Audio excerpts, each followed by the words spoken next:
हमारे चैनल को सब्सक्राइब करें और बेल आइकन दबाएं। क्या? अभी अभी माँ का हॉस्पिटल से फोन आया था।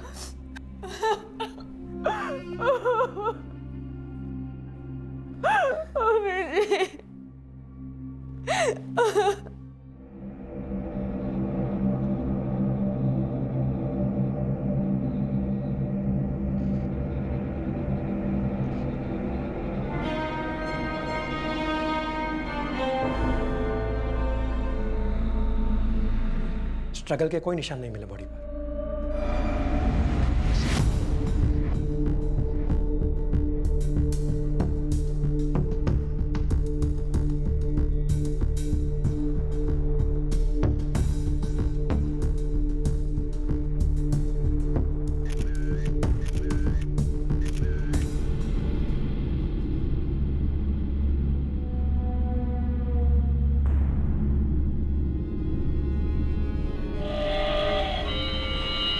कौन हो तुम? और यहाँ अंदर कैसे आ गए? अरे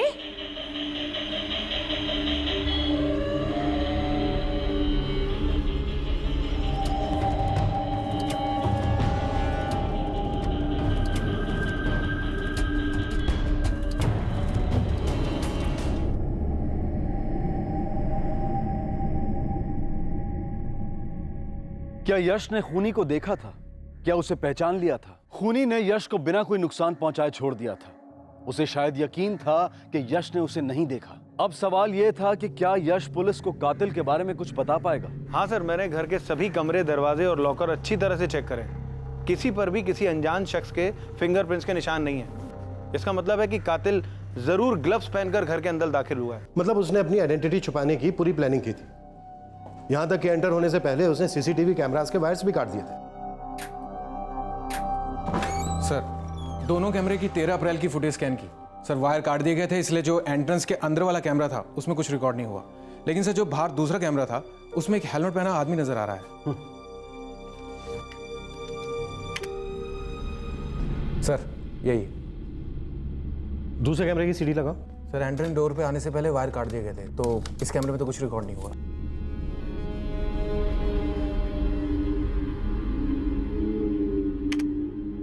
घर का दरवाजा पहले से खुला था। सर, इस गलती ने कातिल का काम बहुत आसान कर दिया।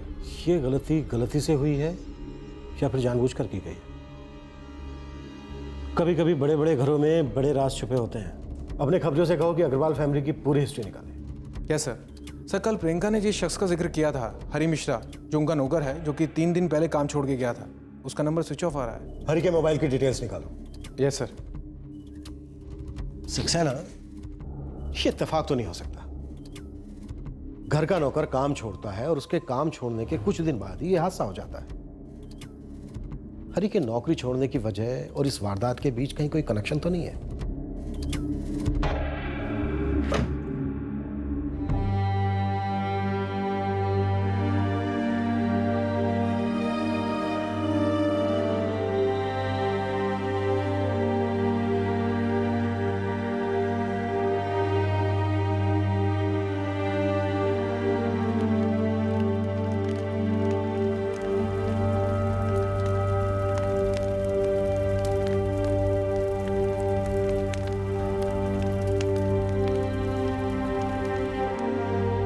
ये फोटो किसकी है? ये मेरे हस्बैंड कार्तिक है। 2 साल पहले हार्ट अटैक से इनकी डेथ हो गई। कल आप अपने नौकर हरी के बारे में बता रही थी। काम क्यों छोड़ा था उसने? जी, वो बहुत गुस्से में था, खासकर मम्मी जी से। कितना? 10,000। 6,000 से सीधा 10,000? अरे एक बार में इतनी तनख्वाह कोई बढ़ाता है क्या? माँ जी, हमारे बहन की शादी है और आप तो जानती हैं शादी में कितना खर्चा आता है। हर घर में शादी होती है, ये कोई वजह है पगार बढ़ाने की? आज तुम्हारी बहन की शादी, कल को तुम्हारी होगी, तुम फिर कहोगे पगार बढ़ाओ। नहीं माँ जी, माँ कसम, बस इस बार हमारा पैसा बढ़ा दीजिए। हम पूरे साल पैसा बढ़ाने का नाम नहीं लेंगे। माँ जी, वो 6,000 रुपये में हमारा गुजारा हो नहीं पाता है और हम खाना बनाते हैं, झाड़ू बर्तन करते हैं, कपड़ा धोते हैं, बाहर से सामान भी लाते हैं, तो इस हिसाब से 6,000 बहुत कम है। तुम मुझे काम गिनवा रहे हो? मैं गिनवाऊं? तुम यहाँ पे रहते हो, खाते पीते हो, उसके कम से कम 8 से 10,000 लगते हैं, ऊपर से 6,000 की पगार, कुल मिला के 15,000 खर्च होते तुम पर। मैंने कभी गिनवाए? माँ जी बहुत ज़रूरत है हमको, जिम्मेदारी है हमारे कंधे पे। तुम्हारी जिम्मेदारियां उठाने का ठेका मैंने नहीं लेके रखा है, ये गलत बात है हरी। अच्छा माँ जी, आप हमारा तनख्वाह मत बढ़ाइए, बस हमको 6 महीने का तनख्वाह एडवांस दे दीजिए, हमारे बहन की शादी हो जाएगी। बात वही हो गई ना, कान यहाँ से पकड़ो या वहां से। देखो, तुम्हें हर महीने में 1 तारीख को तुम्हारी तनख्वाह मिल जाती है ना जी। आइंदा से तनख्वाह बढ़ाने की या एडवांस की बात नहीं करना। जाओ अपना काम करो। दीदी आप भी माँ जी से बात कीजिए ना। मम्मी जी से ना पापा ना, मैं बात नहीं कर सकती। दीदी हम बहुत परेशान हैं, आप ही हमारी मदद कर सकती हैं। हरी, मैं तुम्हारी कोई मदद नहीं कर सकती। तुम जानते हो ना मम्मी जी को, मम्मी जी ने जो एक बार ठान लिया सो ठान लिया। साहब हम कह रहे थे कि हमारा तनख्वाह बढ़ा दीजिए। हरी, सुबह हमारी बात हो गई ना, फिर साहब को परेशान क्यों कर रहे हो? माफ़ कीजिएगा माँ जी, पर हम बहुत परेशान हैं, हमको पैसे की बहुत ज़रूरत है। साहब हम हाथ जोड़ रहे हैं, अब आप कुछ कीजिए। अरे ये सब नाटक मत कर, लक्ष्मी ने जो कह दिया वो सही है। हाँ साहब, पर हम माँ जी से बात किए थे, वो समझ ही नहीं रही हैं। ये सब रोने धोने का नाटक मेरे सामने बंद कर। तू क्या समझता है ये सब करके लक्ष्मी के खिलाफ तू मुझे भड़का लेगा? हमारी इतनी औकात कहाँ साहब, हम तो बस हाथ जोड़ के विनती कर रहे हैं कि हमारा पैसा बढ़ा दीजिए। बस हो गया हरी, जाओ यहाँ से। माँ जी ये गलत है, हम साल भर से आपकी सेवा कर रहे हैं, मर मर के काम करते हैं, कोई दिन छुट्टी भी नहीं लिए, और आज थोड़ा सा पैसा बढ़ाने का नाम लिए तो आप लोगों को लगा एक दूसरे के खिलाफ भड़का रहे हैं। आवाज नीचे। तुम्हें एक बार कहा ना कि पगार नहीं बढ़ेगी। हाँ तो हमको भी यहाँ काम नहीं करना है, जा रहे हैं हम यहाँ से। तुझे जाना है ना, जा। किसने रोका है तुझे? लोग काम पाने के लिए तरसते हैं, तेरे पास तो अच्छा खासा काम भी है, फिर भी तुझे समझ में नहीं आ रहा है। और क्या चाहिए तुझे? सब कुछ तो है यहाँ पे, फिर भी तू नाटक करके और ज्यादा पैसा ऐंठने की कोशिश कर रहा है। पैसा ऐंठने की कोशिश? साहब हम यहाँ हाथ जोड़ के आप लोगों से विनती कर रहे हैं और आपको लग रहा है हम पैसा ऐंठने की कोशिश कर रहे हैं। जा रहे हैं हम यहाँ से, पर एक बात कहेंगे, भुगतना पड़ेगा आपको। अपने कंजूसी का, अपने घमंड का बहुत भारी कीमत चुकाएंगे आप। जाओ, दफा हो जाओ यहाँ से।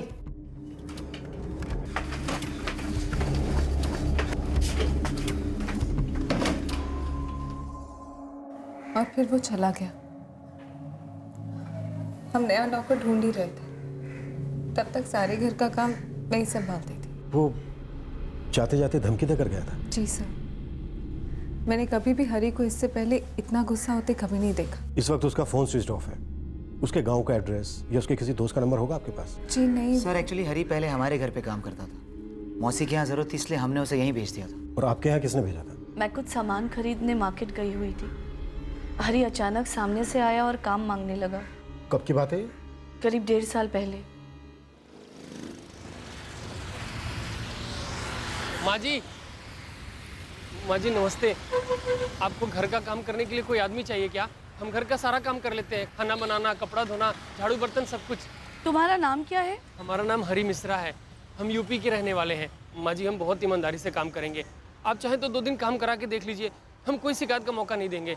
हमारा नौकर बंसी उस वक्त गाँव गया हुआ था, हमें नौकर की ज़रूरत थी। हरी खुद सामने से आया, उसे देखने और उसकी बातचीत से वो ठीक लगा, इसीलिए हमने उसे काम पर रख लिया और वो काम में अच्छा था।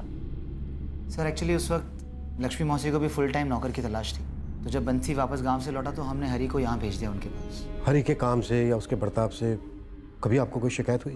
बिल्कुल नहीं सर, वो अपने काम में बहुत मेहनती था और जहाँ तक मुझे याद है यामिनी दीदी को भी उसका काम पसंद था, इसीलिए जब उन्होंने बताया कि हरी काम छोड़ कर गया है और धमकी दी है, मुझे बहुत अजीब लगा। मुझे भी अंदाजा नहीं था सर कि बात इतनी बढ़ जाएगी। हरी यूपी में कहाँ से है?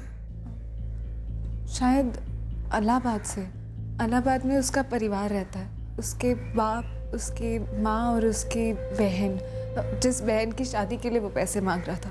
प्रियंका जी, यश की हालत कैसी है अभी? अभी भी बहुत डरा हुआ है। हम बात कर सकते हैं उससे? हेलो यश बेटा, बहुत अच्छा रूम है आपका। एक बात बोलूं, आप ना बहुत ब्रेव हो, स्ट्रॉन्ग बॉय है ना? अच्छा बेटा, मुझे ना आपकी एक हेल्प चाहिए। उस दिन जो आदमी था हेलमेट पहने हुए, आपने उसका चेहरा देखा था या पहले कभी देखा था उसे? यश, अंकल कुछ पूछ रहे हैं ना, बेटा जवाब दो। मैं समझ गया, आज यश इस बारे में बात करने के मूड में नहीं है। पर कोई बात नहीं बेटा, जब आपका मूड होगा हम तब बात कर लेंगे। उस आदमी ने आपको बाथरूम में बंद कर दिया था और डराया भी होगा, लेकिन अभी आपको डरने की जरूरत नहीं है। अब ना हम उसे डराएंगे, ठीक है? तिजोरी की चाबी हमेशा लक्ष्मी के पास ही रहती थी, वही देखती थी सब कुछ, उसी का तो था ये सब। अब अगर ज्वेलरी सब मिल भी गया तो क्या फायदा? लेकिन ये हमारे लिए जानना बहुत जरूरी है। कुछ तो अंदाजा होगा आपको कि लॉकर में कितना कैश था, कितनी ज्वेलरी थी। करीब 10-15 लाख की ज्वेलरी थी और 5 लाख के आसपास कैश था। सर, हरी ने जो सिम कार्ड खरीदा था उस पे एड्रेस लक्ष्मी अग्रवाल के घर का ही है। हमने प्रियंका से ही बात की, उनको कहना है कि वो फ़ोन उन्होंने हरी को खरीद के दिया था और जिस दिन वो काम छोड़ के गया वो फ़ोन भी अपने साथ ले गया था। हरी के कॉल रिकॉर्ड से कुछ पता चला? सर, पिछले 1 महीने की फ़ोन रिकॉर्ड्स में हरी ने सबसे ज़्यादा बातें इलाहाबाद में अपने पिता ओम प्रकाश मिश्रा से की हैं। हरी अपनी बहन की शादी को लेकर बहुत टेंशन में था, हो सकता है वो पैसे लेकर वहीं भाग गया। हरी के पिता को फ़ोन मत करना, अचानक जा पहुंचेंगे, हो सकता है हरी हमें वहीं मिल जाए। सर, ज्वेलरी भी चोरी हुई है और हरी को पैसे की ज़रूरत थी। अगर हरी गाँव नहीं गया और यहीं पे है तो वो ज्वेलरी बेचने की कोशिश ज़रूर करेगा। अपने खबरियों से कहो कि जो ज्वेलर्स लूट के माल में डील करते हैं उन पर नजर रखें। Yes sir. मुझे लगता है कि यश खूनी को अच्छी तरह से पहचानता है, तभी वो इतना ज्यादा डरा हुआ है, कुछ बोल नहीं पा रहा। ये केस जितना सिंपल लग रहा है ना, उतना है नहीं। अगर हरी इसमें इन्वॉल्व है तो वो अकेला नहीं है, कोई और भी है जिसने उसका साथ दिया।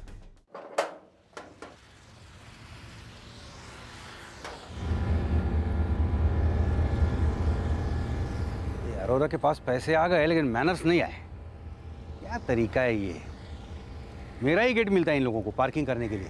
अरे बिमला! हाँ जी, क्या हो गया? ये देख, ये अरोरा के बेटे सनी ने ये अपनी बाइक कहाँ पार्क की है देख। अरे कितनी बार समझाया इन लोगों को कि अपनी या अपने दोस्तों की बाइक अपने गेट के पास खड़ी किया करे। आप काम पे जा रहे हो तो क्यों अपना खून जला रहे हो? शांति से जाओ ना। हाँ, लेकिन लक्ष्मण आए ना तो बोल देना उसको बाइक यहाँ से हटाने को। जी मैं बोल दूंगी, चिंता मत कीजिए।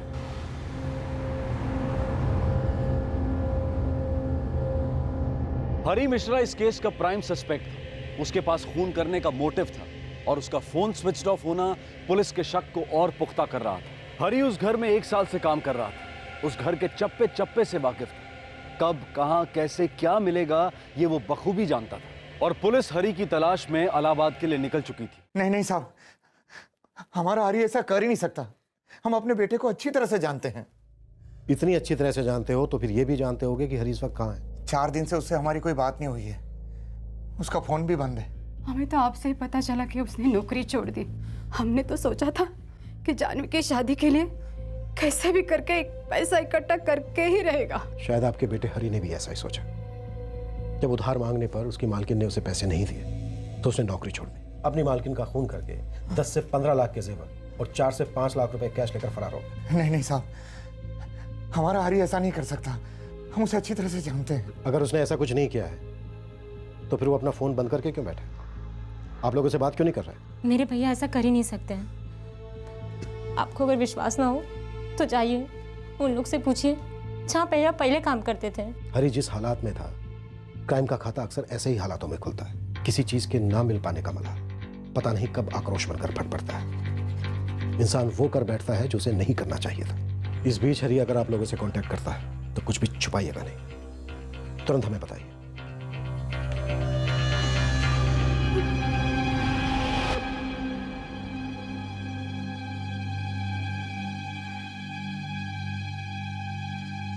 हमें हरी को पैसे दे देना चाहिए था,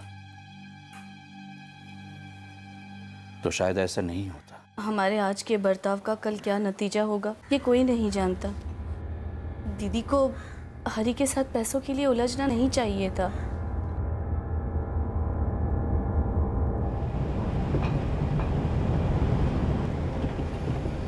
विमला, तूने लक्ष्मण से कहा नहीं बाइक यहाँ से हटाने को?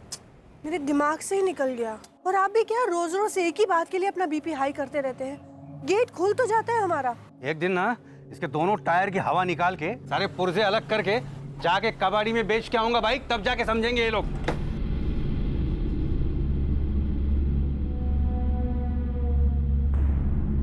साहब अग्रवाल फैमिली का पूरा पोस्टमार्टम किया, अंदर कोई लफड़ा दिखा नहीं, बड़ा कारोबार है, कपड़े का इंपोर्ट एक्सपोर्ट भी करते हैं। सर 2 साल पहले इस फैमिली को एक झटका लगा था जब प्रियंका का पति कार्तिक सीधे ऊपर एक्सपोर्ट हो गया था। मौत की वजह? दिल का दौरा। इस जय के बारे में कुछ पता चला? इसका फैमिली के किसी मेंबर के साथ कोई दिल का लफड़ा? सर अभी तक तो कोई इन्फॉर्मेशन मुझे नहीं मिली है। खूनी ने बच्चे को सिर्फ डराया, उसे मारा नहीं, जबकि वो अच्छी तरह से जानता था कि बच्चा विटनेस हो सकता है। अब इतना दयालु तो वो था नहीं। मुझे तो कुछ ऐसा नहीं लग रहा है, नहीं फिर भी मैं एक बार और पोस्टमार्टम करूंगा और जहां मुझे कुछ पता चला मैं आपको सीधे मिस कॉल कर दूंगा। यश बेटा,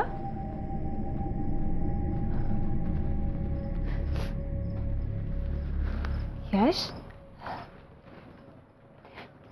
बेटा, मम्मी ने ना आज आपकी फेवरेट खीर बनाई है, खीर खाओगे ना?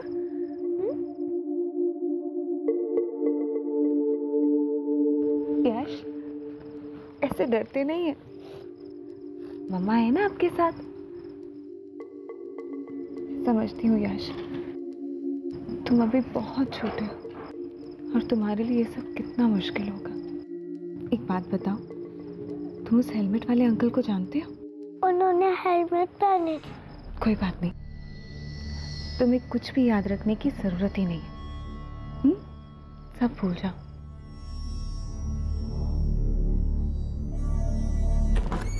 सर, हरी की सेल डिटेल मिल गई है सर। 13 अप्रैल को यानी कत्ल के दिन उसका फोन शांतिगंज के आसपास ही था और उसका फोन उसी एरिया में स्विच ऑफ भी हुआ था। हर कड़ी हरी को इस केस में और भी मजबूती से जोड़ रही है। मैंने हरी के पुराने मालिकों से बात की, सब उसकी बहुत तारीफ कर रहे थे। एक पल के लिए तो मैं भी सोचने लगा कि हरी हालात का मारा है, उसने किसी को नहीं मारा। पर मर्डर के दिन हरी के फोन का उस एरिया में होना, इसकी कोई और वजह हो ही नहीं सकती। Right sir. सर, हरी के फोन रिकॉर्ड्स में एक नंबर और है, पंकज शर्मा का। हरी के घर छोड़ने के बाद उसका फोन फिर से ऑन हुआ। सर एक बात और, हरी और पंकज की फोन लोकेशन बिल्कुल सेम थी, प्रतीक मार्केट, और पंकज रहता भी उसी एरिया में।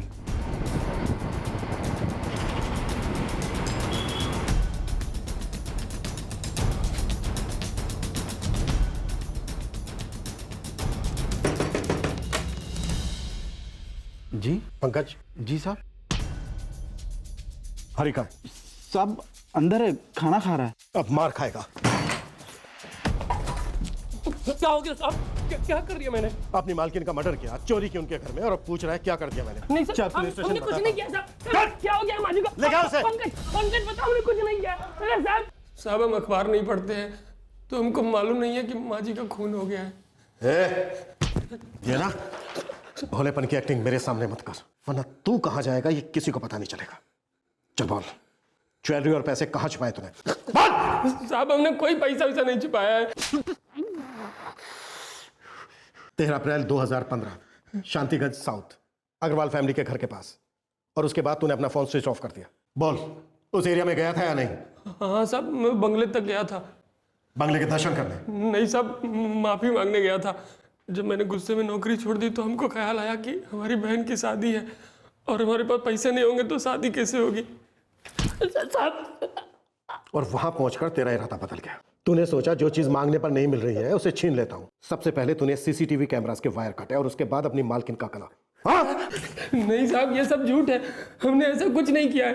हमको तो कोई तार वार काटना आता ही नहीं है साहब। हम माजी से बहुत नाराज थे, हमने उनको बहुत कोसा भी, पर उनको मारने का हम सोच भी नहीं सकते। सोडे। जी साहब। ये लातों के भूत है जी, मार मार के भगाओ इन भूतों को। जी साहब। नहीं साहब, नहीं साहब,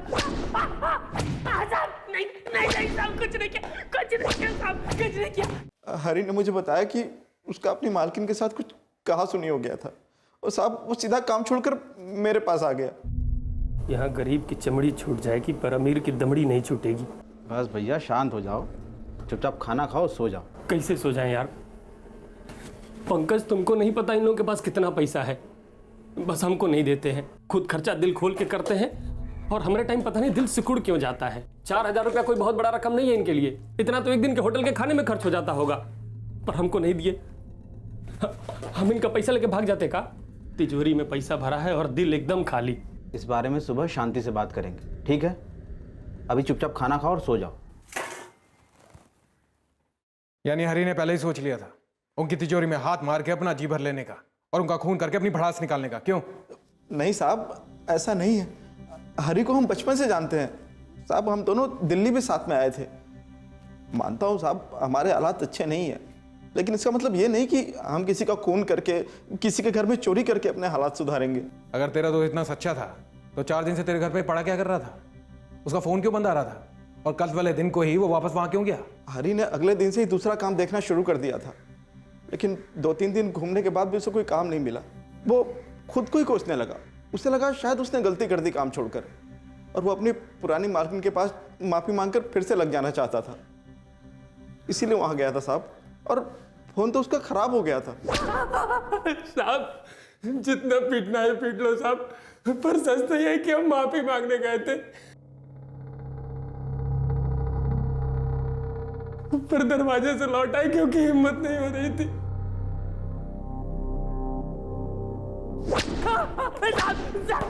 मारो साहब और मारो, क्योंकि हम कुछ भी बोलेंगे आपको भरोसा ही नहीं होगा। हम तो शकल से ही चोर लगते हैं ना। रुपया पैसा जेवर कुछ भी चोरी हो जाए तो सबसे पहले उंगली नौकरों पे ही उठती है। हमारी तो नजर लगी रहती है ना आप लोगों की चीजों पे।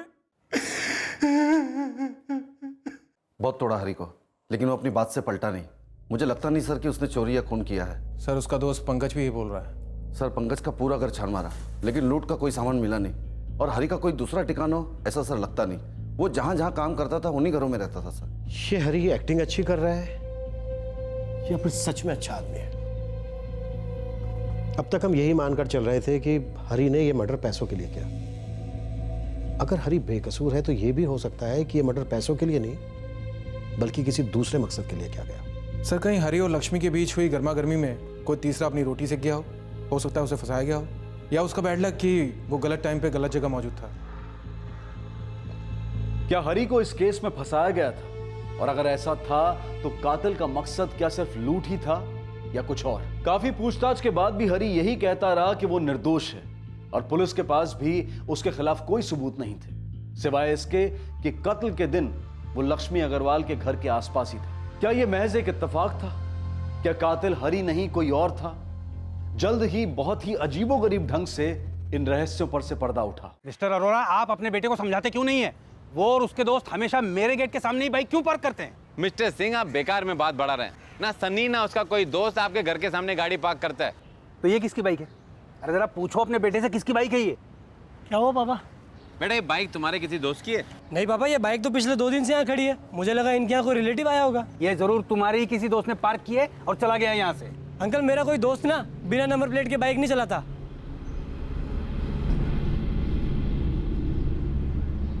कमाल है, नंबर प्लेट निकाली गई है। जरूर किसी गलत काम के लिए इस्तेमाल की गई होगी। अंकल आप मुझे ऐसे क्यों देख रहे हो? कुछ नहीं, अब तो पुलिस आके देखेगी। पापा आप चलिए।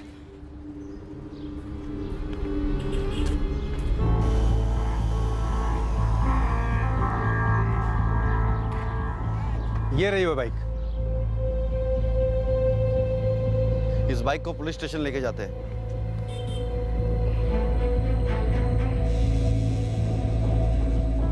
पापा ये सिंह अंकल तो बिल्कुल पागल है, इसने तो सच में पुलिस बुला ली। ये बाइक कब से यहाँ पे खड़ा है? पिछले 3-4 दिन से। पहले मुझे लगा कि ये सामने वाले अरोरा की होगी, लेकिन वो तो मना कर रहे हैं। शांतिकुंज साउथ में एक बंगले के बाहर बाइक पड़ी थी जो लक्ष्मी अग्रवाल के घर के काफी नजदीक है। कातिल ने हेलमेट पहना हुआ था। आरटीओ से पता करो ये बाइक किसके नाम पर रजिस्टर्ड है। सर ऑलरेडी कांस्टेबल भेज दिया गया है आरटीओ में, अभी पता चल जाएगा। गुड।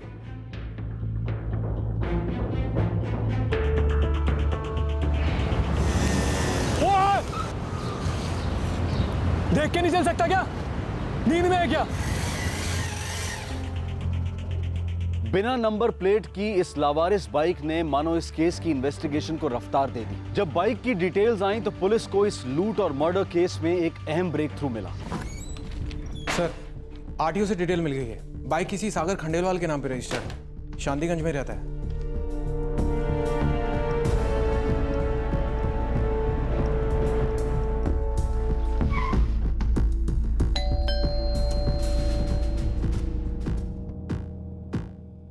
सागर खंडेलवाल यहीं रहता है? क्या काम है आपको सागर से? हमारे कुछ सवाल हैं, उनके जवाब चाहिए आपके बेटे सागर से। वो इस वक्त घर पर नहीं है। ये सागर की बाइक है? जी हाँ। शायद फोटोग्राफ आपने ध्यान से नहीं देखा। बाइक पर नंबर प्लेट नहीं लगी है। बिना नंबर प्लेट की बाइक चलाता है आपका बेटा।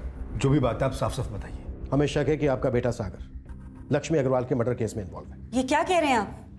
मेरा बेटा इंजीनियर है, वो पढ़ा लिखा है, वो ऐसे काम नहीं कर सकता है। इंस्पेक्टर, हम इज्जतदार लोग हैं, हमारा बेटा ऐसा काम कर ही नहीं सकता। आपका दिमाग तो खराब नहीं हो गया? आप जानते क्या कह रहे हैं आप?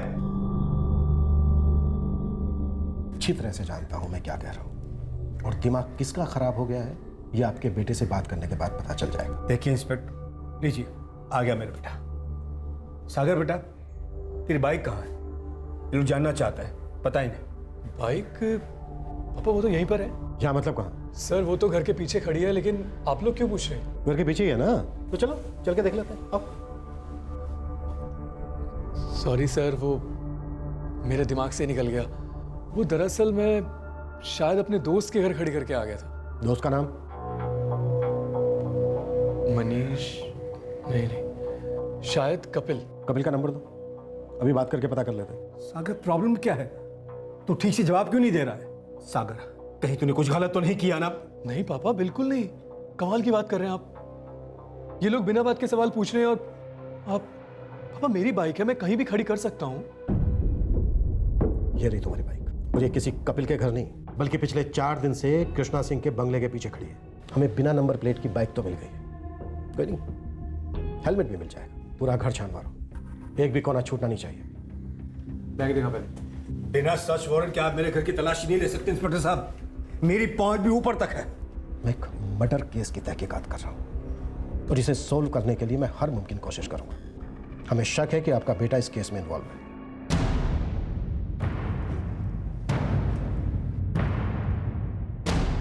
सर, ये नंबर प्लेट्स और हेलमेट मिला है।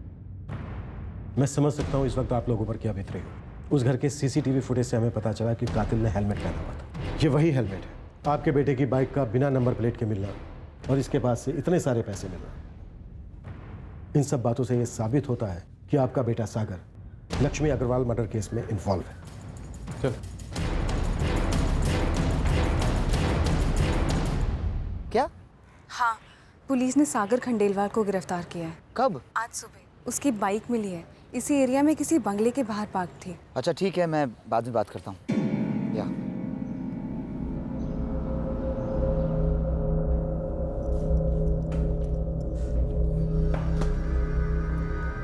चल बोल, जो भी सच है बोल दे। अब चुप रहने से कोई फायदा नहीं है सागर। अगर मैंने तेरा ये मौन व्रत तोड़वाया ना, तो तेरा सब कुछ टूटेगा, एक भी हड्डी सही सलामत नहीं बचेगी। बोल। सर, मैं नहीं मारा उस औरत को, मुझे पैसा चाहिए था। चोरी करने के लिए मारा, या फिर किसी ने पैसे दिए थे मर्डर करने के लिए? नहीं, किसी ने पैसे नहीं दिए थे सर, बल्कि मुझे उनके पैसे चाहिए थे। उनके आलीशान बंगले को देख के मेरे मन में लालच आता था। जब भी उस बंगले के पास से गुजरता था, मेरी नजरें वहीं टिक जाती थी। अग्रवाल्स काफी अमीर थे। हमेशा सोचता था कितना पैसा होगा इनके घर में। क्या शान की जिंदगी जीते थे वो लोग। तू भी कोई गरीब परिवार से नहीं है, खुद इंजीनियर है, फादर अच्छी पोस्ट पे है तेरे। लेकिन पापा के पास हमेशा मुझे देने के लिए नसीहतें थी, पैसे कभी नहीं। मैं खुद का बिजनेस करना चाहता था, एंटिक्स का। मेरे दोस्त के फादर भी इसी लाइन में है, वो भी अग्रवाल से इतने अमीर हैं सर।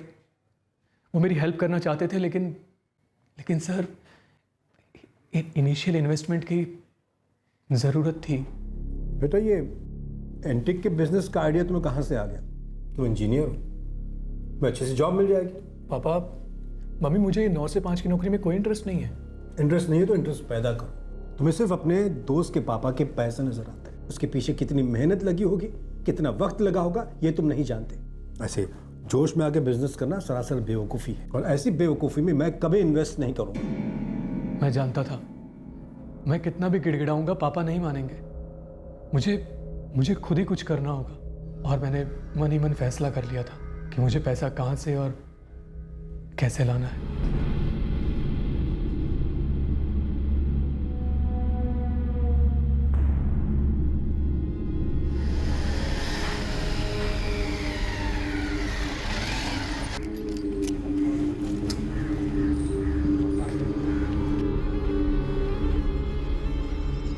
घर का एक नक्शा मेरे दिमाग में छपा हुआ था। मैं जानता था सीसीटीवी कैमरास कितने हैं और कहाँ हैं, और ये भी जानता था कि सिक्योरिटी नहीं है, सिर्फ एक नौकर है।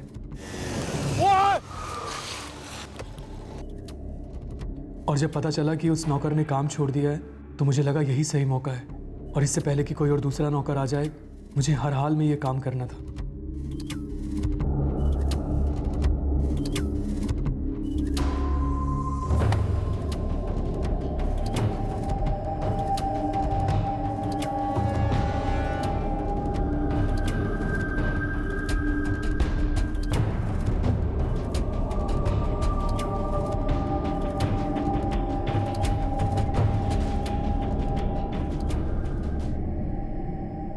तू पहले कभी उस घर में गया था? तिजोरी कहाँ है ये तुझे पहले से पता था? नहीं, लेकिन इतने बड़े घर में तिजोरी होगी ये तो पता था, और उस तिजोरी में रुपया, जेवर ये सब होगा ये भी पता था। बस सर ये अंदाजा नहीं था कि वो औरत वहीं बाहर के कमरे में बैठी होगी। कौन हो तुम? और अंदर कैसे आ गए? सर मेरा इरादा किसी को मारने का नहीं था। इसीलिए चाकू लेकर गया था? वो तो सेफ्टी के लिए लेकर गया था सर, मैं किसी को मारना नहीं चाहता था। तू किसी भी तरह से पैसे हासिल करना चाहता था। उस वक्त तेरे और पैसों के बीच में जो भी आता तू उसे मार डालता, जो कि तूने किया। नहीं सर, मुझे लगा वो औरत चिल्लाएगी तो मेरे बिजनेस का सारा प्लान खराब हो जाएगा। मैंने बच्चे को कुछ नहीं किया, सिर्फ डराया। तूने 5 साल के बच्चे को इतना डराया कि वो अभी तक सदमे में है, मुश्किल से कुछ बोल पा रहा है। मैंने बच्चे को कोई चोट नहीं पहुंचाई सर, मैं तो बस ये चाहता था कि वो चुप रहे और मैं पैसा लेके आसानी से भाग सकूं।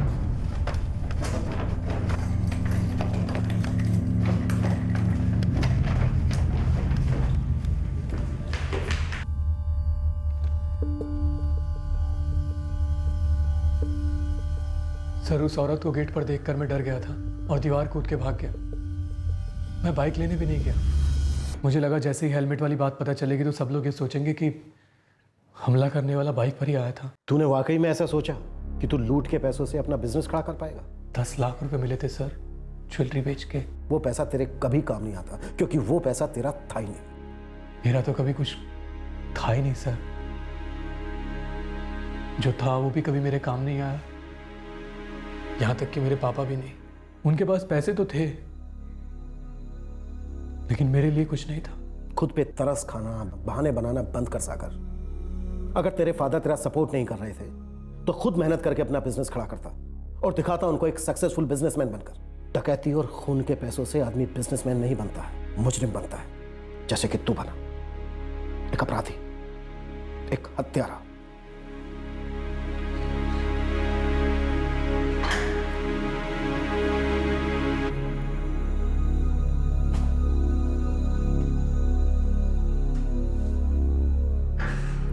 सॉरी हरी, क्या करें, हालात ही कुछ ऐसे। तो शुरू से ही हमारे खिलाफ रहे।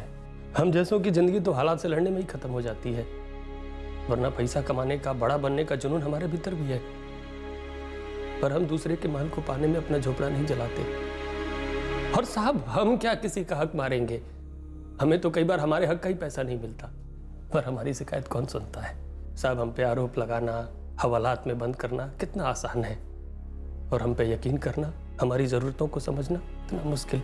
शायद तुम सही कह रहे हो, पर अगर तुम मेरी जगह होते और मैं तुम्हारी जगह तो शायद तुम भी ऐसा ही करते। हमारा काम ही कुछ ऐसा है। जो तुम्हारे साथ हुआ है उसे मैं वापस तो नहीं ला सकता। बस मैं यही कहना चाहता हूं कि आई एम सॉरी। बहुत गलत किया हमने हरी के साथ। उसकी जरूरत के समय हम काम नहीं आए। फिर से गलत किया जब हम एक ही पल में ये मान लिए कि उसी ने ही पैसों के लिए लक्ष्मी को मार दिया। गुनाह तो उसी ने किया है जो सोकल अच्छे परिवार से है। किस चीज की कमी थी? कौन है अच्छे परिवार? सागर, हम या हरी? जानते हैं मुझे इंजीनियरिंग कभी नहीं करनी थी, लेकिन आप चाहते थे ना, इसीलिए कि पापा जो मैं करना चाहता था वो तो कभी आपने मुझे करने ही नहीं दिया। मेरे खुद के कुछ सपने, कुछ एम्बिशंस भी तो हो सकते थे ना पापा। बिजनेस करना चाहता था और उसके लिए मुझे पैसे चाहिए थे। आपके पास नहीं आता तो कहां जाता? गलती मेरी ही है बेटा, मुझे तेरा साथ देना चाहिए था, लेकिन बेटा पैसों के लिए तूने किसी को मार दिया। तेरे सपने किसी की जिंदगी से बड़े कैसे हो सकते हैं? सॉरी पापा,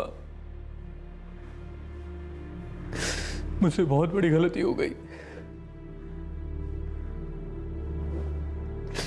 पापा, माँ,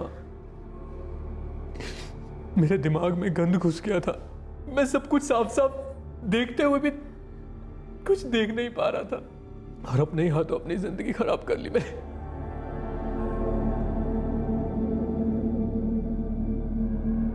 सागर को आईपीसी की धारा 302 के तहत हत्या के लिए और धारा 394 के तहत डकैती को अंजाम देने के इरादे से किसी को जानबूझकर चोट पहुंचाने के लिए बुक किया गया है। हरी के लिए मौजूदा तनख्वाह में अपने परिवार की जरूरतें और बहन की शादी की जिम्मेदारी को निभा पाना मुश्किल हो रहा था। उसकी लाख बिनती के बावजूद भी उसकी तनख्वाह नहीं बढ़ाई गई और नाराजगी में उसने काम छोड़ दिया। पर गुस्से में आकर अपने मालिकों को दी गई उसकी धमकी ने उसे इस केस में प्राइम सस्पेक्ट बना दिया, जबकि उसका इस जुर्म से कोई वास्ता नहीं था। सोच कर देखें कि अगर हरी की तनख्वाह बढ़ा दी गई होती तो उसकी मुश्किलें कितनी आसान हो जाती।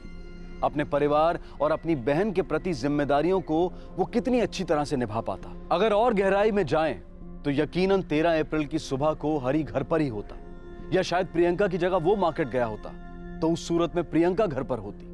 अगर ऐसा कुछ भी हुआ होता तो शायद सागर अपने मंसूबों को आगे बढ़ाने की हिम्मत ही ना करता। यूं होता तो क्या होता? आप कहेंगे कि यह सिर्फ एक ख्याल है मन को बहलाने का। आप में से कई ये दलील भी देंगे कि जो होना होता है वो तो होकर ही रहता है, लेकिन हकीकत और संभावना के बीच का पुल एक काश के धागे से जुड़ा होता है, और इस काश के अंदर न जाने कितनी आहें, कितने अफसोस कैद होते हैं। काश ऐसा किया होता या काश ऐसा ना किया होता, इंसान अपनी हर चूक, अपने हर गलत फैसले पर इन लफ्जों को अपनी जुबान पर लाता है। काश सागर के पिता ने उसे समझाने की कोशिश की होती, उस पर अपनी सोच, अपने फैसलों को थोपने की कोशिश न की होती, बल्कि उसकी मदद की होती। और जरूरी नहीं कि वो मदद आर्थिक रूप से होती, कम से कम उसे यह दिलासा दिया होता कि वो अपने बेटे के साथ हैं, तो शायद एक बुजुर्ग की जान बच जाती और एक युवा का भविष्य बर्बाद ना होता। काश के सागर ने भी अपने सपनों को साकार करने के लिए लूट और हत्या के आत्मघाती माध्यम को न चुना होता, बल्कि अपनी प्रॉब्लम्स को सॉल्व करने के लिए कोई प्रैक्टिकल और सकारात्मक रवैया अपनाया होता। काश के उस धनी परिवार के बुजुर्ग ये समझते कि अगर वो अपने नौकर को कुछ सुविधाएं दे रहे हैं तो वो कोई बड़ा एहसान नहीं कर रहे। अगर वो उसे रहने की जगह और 2 वक्त का खाना दे रहे हैं तो उसका ये मतलब नहीं कि वो ये समझ लें कि अब उन्हें तनख्वाह देने या नियमित रूप से उस तनख्वाह में उचित इजाफा करने की जरूरत ही नहीं है। जिस हालात से, जिन तकलीफों से, जिन गमों से हम गुजरते हैं, दरअसल यही हमारे सबसे बड़े टीचर्स होते हैं जो हमें जिंदगी के अहम सबक सिखाते हैं। लेकिन क्या यह बेहतर नहीं होगा कि बार बार गिरकर सीखने की बजाय हम औरों की जिंदगी से भी सबक लें? किसी अपराध का हिस्सा बनकर सीखा गया सबक बेहद तकलीफदेह होता है, क्योंकि हमें हर कदम पर प्रतीत होता है कि हमने दस्तक सुनी थी, बार बार सुनी थी कि क्राइम नेवर पेज, लेकिन सुनकर भी अनसुनी करती। हम उम्मीद करते हैं कि आप दूसरों के साथ हुए हादसों से सबक लेकर अपनी जिंदगी को गलत सोच, गलत संगत और गलत आदतों से दूर रखेंगे, और तभी इस कार्यक्रम के माध्यम से किया गया हमारा प्रयास सार्थक होगा। आपसे फिर मुलाकात होगी अगले एपिसोड में एक और नए केस के साथ। तब तक सतर्क रहें, सुरक्षित रहें और देखते रहें क्राइम पेट्रोल सतर्क। सबक एक को, सीख हम सबको। जय Hind. For more updates, subscribe to our channel, click the show links and enjoy watching the videos.